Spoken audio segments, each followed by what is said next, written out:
नंगा आया जगत में नंगा ही तू जाए, और बीच में ख्वाबी ख्याल है ये मन माया भरमावे। अरबपति खरबपति सारा दिन बौड़े कुत्ते की तरह सर मारते अंडे दा नून ले लूं, एक और बिजनेस शुरू कर दूं, फलाना कर दूं, और जो करना था वो करा को नहीं, बीच में मृत्यु होगी, गधा बना अंडे कुमार के वहां खड़ा, फिर गट्टे बंधवा के सिर पर लेवा माया के काम आई।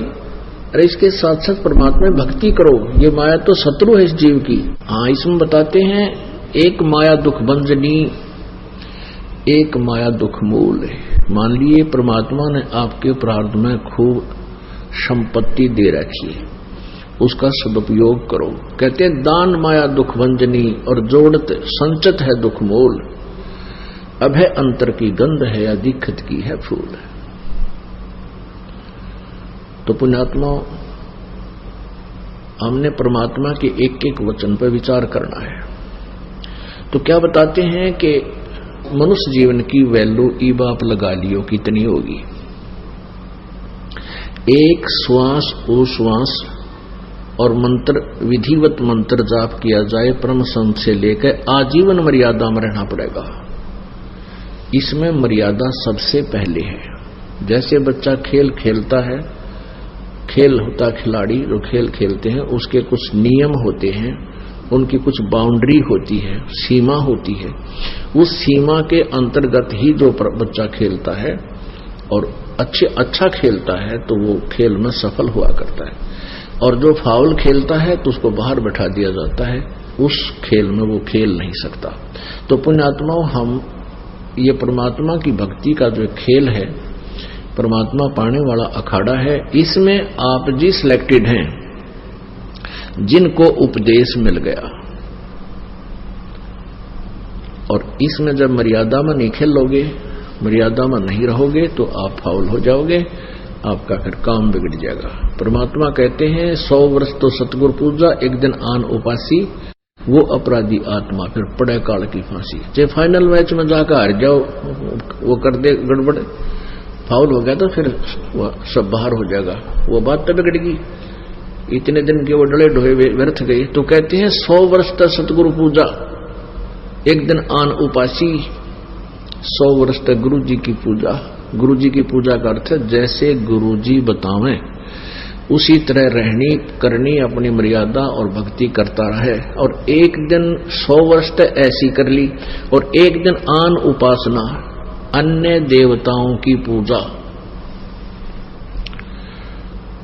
करने से आपका काम बिगड़ जाएगा, वो अपराधी आत्मा फिर पड़े काल की फांसी।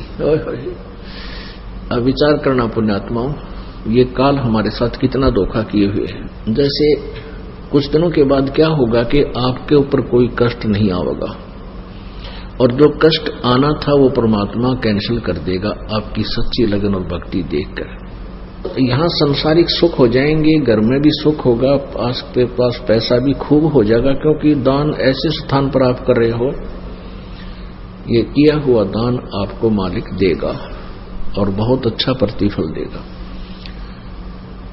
तो कुछ दिनों के बाद आप भूल जाओगे, सत्संग में आना भी कम कर दोगे, ये बट नेचुरल है। ये दास देख रहा है, आज से जो 15 साल पहले लगे थे 100-200 परिवार, अब उनमें से मेरे ख्याल में 10% उस लगन से 10% लगे हुए, बाकी ढीले पड़ गए, क्योंकि उनका सुख गणे हो गए। वो तो माया चाव थे, उनको ज्ञान था को नहीं, क्योंकि दास को भी परमात्मा ने या ज्ञान योग नहीं खोला था जब तक, क्योंकि इस ज्ञान को परमात्मा ने बैन ला रखा था कि अभी इसको प्रचार नहीं करना। क्योंकि जैसे ये ज्ञान तो दास बताता था, गांव गांव में जाकर सत्संग किया करता था, लेकिन कबीर परमेश्वर जी की वाणी से ही ये यूं का यूं बताया करता था कि ब्रह्मा विष्णु महेश की ये स्थिति है, दुर्गा की ये स्थिति है, लेकिन आम व्यक्ति का विश्वास नहीं होता। जो हमारे शिष्य थे उनका विश्वास ना होता कि ठीक है, उनको लाभ हो रहे थे, परमात्मा के नाम लेते उनके सारे संकट दूर होने लगे थे, इसलिए शिष्य तो बनने शुरू हो गए थे। क्योंकि ये जो मंत्र है,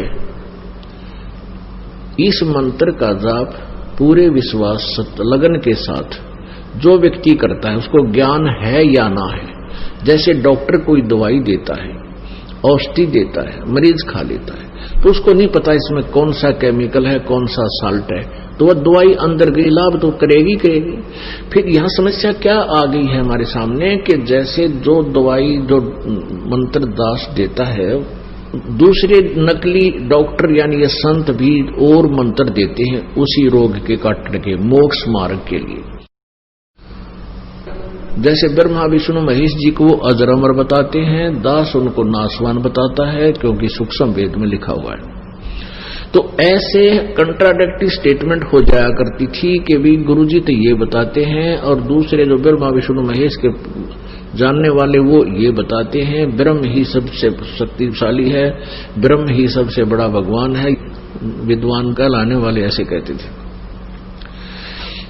तो यदि ये बीच में ये संत ना अड़ रहे होते और सीधा ही दास आपको मंत्र दे देता, फिर आपको ज्यादा ज्ञान की आवश्यकता नहीं थी, या टेबलेट, ये दवाई यानी सिमरन, ये फांकी मारनी थी, रिश्ते रोग कट जाता, यानी जन्म मृत्यु समाप्त हो जाती। तो ऐसे जो पुराने समय में जो भक्त लगे थे उनको लाभ तो नरे हो गए, क्योंकि वो हमारे संग में ज्यादा रहते थे। जहां भी कहीं पाठ होता था वो सारे ही वहां आ जाते थे कि उनका सुख गिने हुआ करते। कुछ दिनों के बाद फिर वो अच्छे सुखी हो गए, घर में सुख हो गया, सारे लाभ होने लग गए। तो फिर हमने आश्रम करौथा में डेरा डाल लिया, वहां भी कुछ दिन आए, फिर ढीले पड़ गए, फिर संगत ज्यादा होती रही, ऐसे वो पीछे हट गए।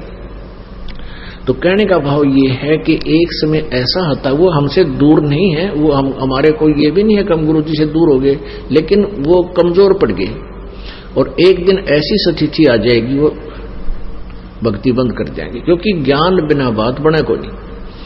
अब ये ज्ञान इसलिए आपको देना पड़ता है कि कोई आपको भ्रमित ना कर दे कि ये टेबलेट ठीक होनी, इस रोग की कोना, अर्थात ये मंत्र सही नहीं है, ये ज्ञान सही नहीं है। तो इसलिए आपको यहां बुला करके इतना कुछ समझाया जाता है ताकि आप भ्रमित होकर के इस औषधि को, अर्थात इस ट्रीटमेंट को, जो मोक्ष मार्ग मंत्र हैं, इनको त्याग ना देना, क्योंकि भ्रमित करने वाले लाखों और करोड़ों व्यक्ति हैं। इसलिए ज्ञान की आवश्यकता। तो कहने का भाव यह है कि कबीर परमात्मा ये बताना चाहते